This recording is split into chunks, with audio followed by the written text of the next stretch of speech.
no Alerj Debate de hoje, a TV Alerj volta a discutir os impactos da criação da Central Única do Sistema Público de Saúde. Participam da conversa o defensor público da União, Eduardo Piragibe, do Primeiro Ofício de Direitos Humanos e Tutela Coletiva, e a deputada Ana Paula Rechuan. Muito obrigada pela participação dos dois. Doutor Eduardo, vamos começar com o senhor falando sobre as principais demandas da população, as dificuldades enfrentadas no dia a dia, já que essa central vem para tentar agilizar o atendimento da população, tanto na internação, quanto na busca por leitos de CTI, de UTI, tratamentos, em todas as áreas, né, que atendem a população.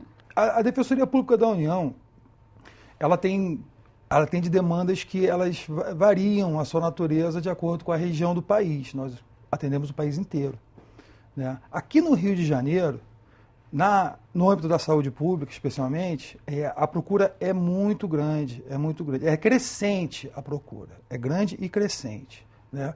E, sem medo de errar, é fácil afirmar que os pedidos são em todos os sentidos, né?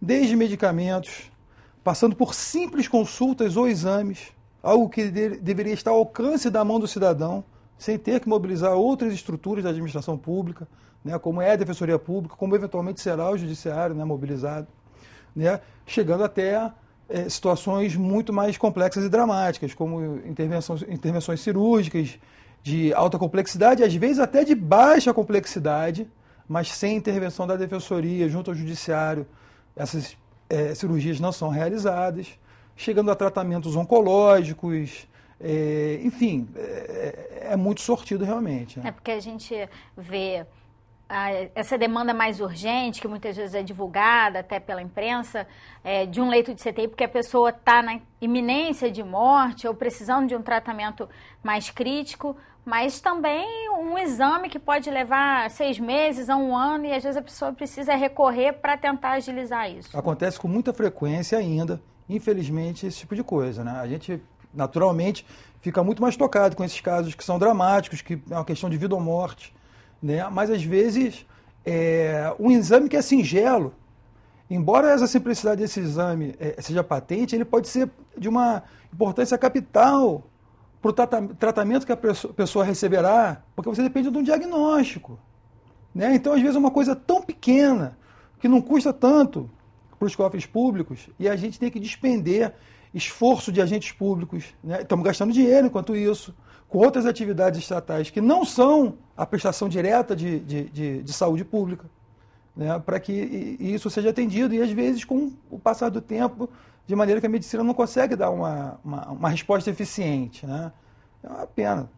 Deputada, no programa anterior que a gente gravou aqui na TV Alerj falando sobre esse assunto, a gente falou sobre essa necessidade de fazer o encaminhamento mais rápido possível em algumas situações.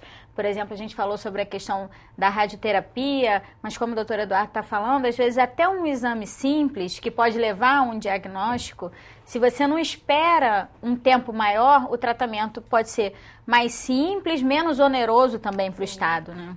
Fico feliz de estar aqui novamente debatendo esse tema tão importante, né? A saúde hoje no Brasil é emergente, a necessidade de uma mudança é urgente. Então, é muito bom nós estarmos aqui debatendo isso.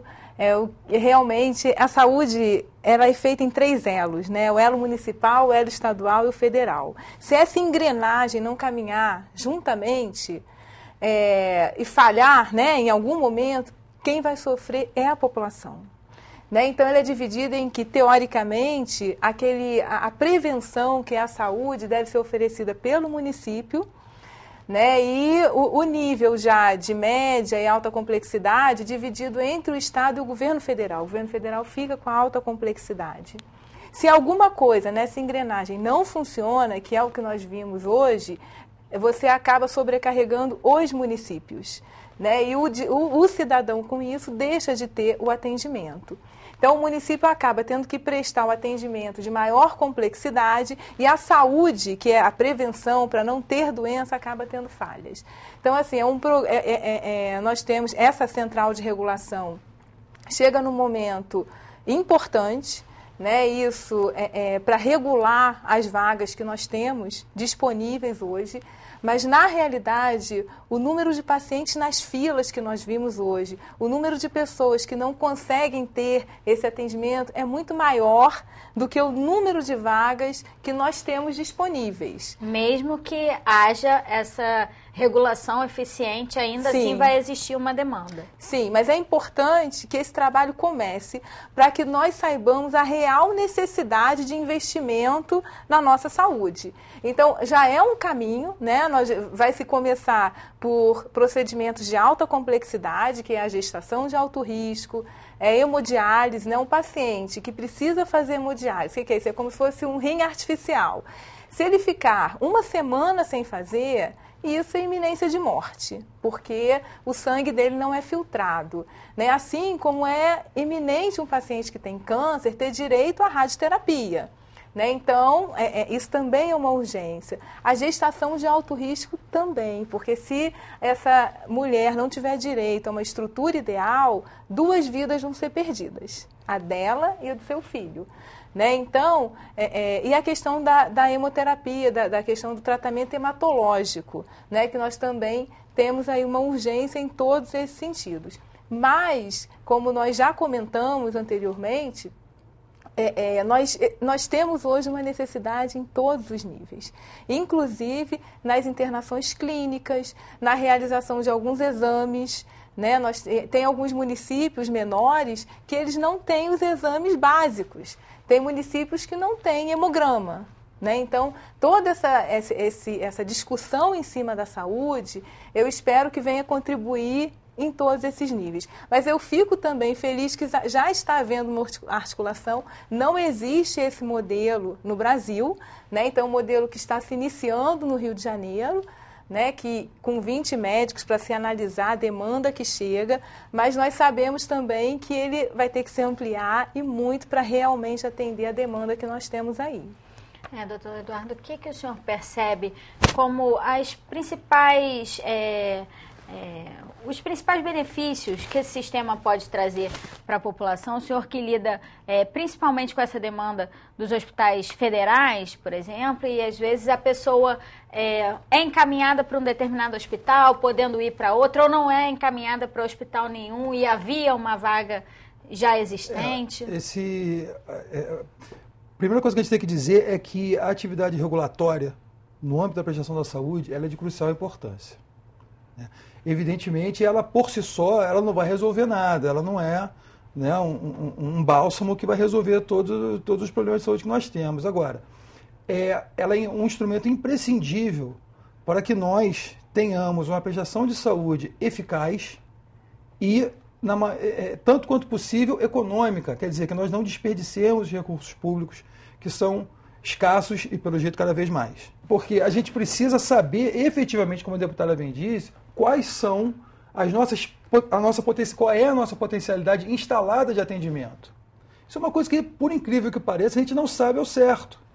Por incrível que pareça, mas isso será descoberto, né? E daí a gente pode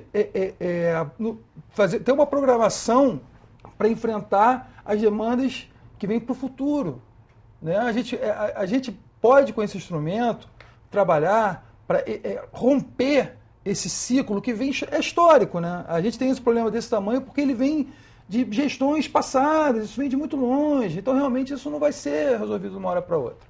Agora, eu não posso, sendo defensor federal, eu não posso deixar de comentar que a União precisa efetivamente assumir a sua responsabilidade na gestão, no financiamento, né, dos hospitais públicos federais e dos institutos sediados no Rio de Janeiro.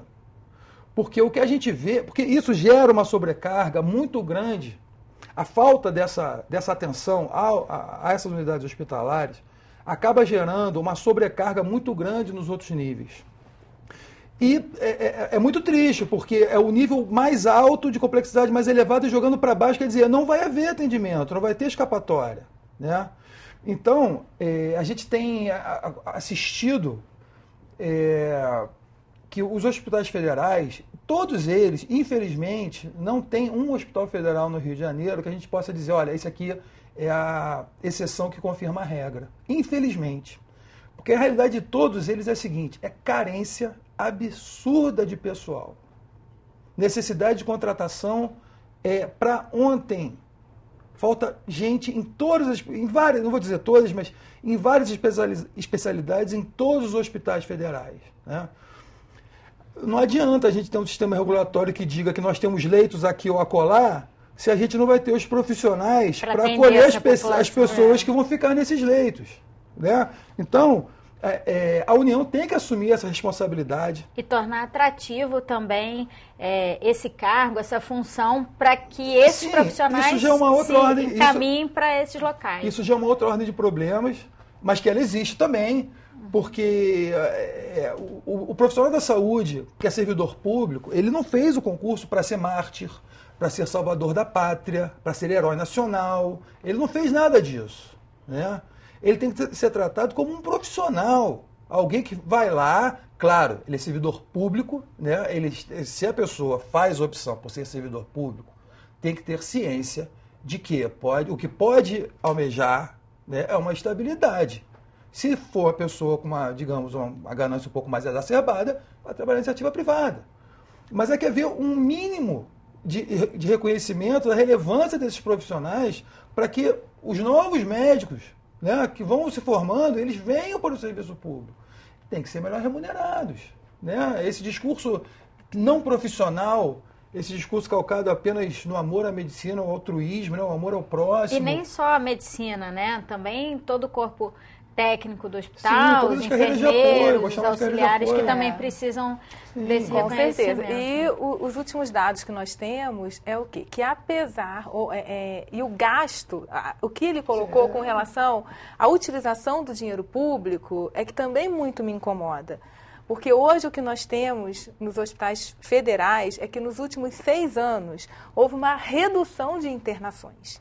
Nós temos 9 hospitais no Rio de Janeiro, responsável por 22% dos leitos da cidade.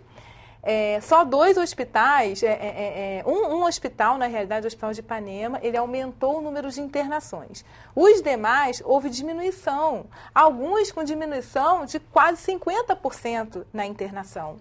E, ao mesmo tempo, esses hospitais gastaram 8 vezes mais, na média, por internação, do que os hospitais municipais.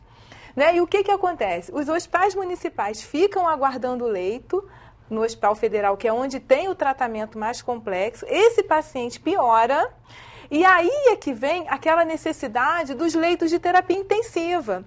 Então, E que são leitos muito mais caros. São também, leitos, né? muito mais caros. Então, a ineficiência do serviço faz ele se tornar mais caro e faz com que o paciente se torne muito mais grave.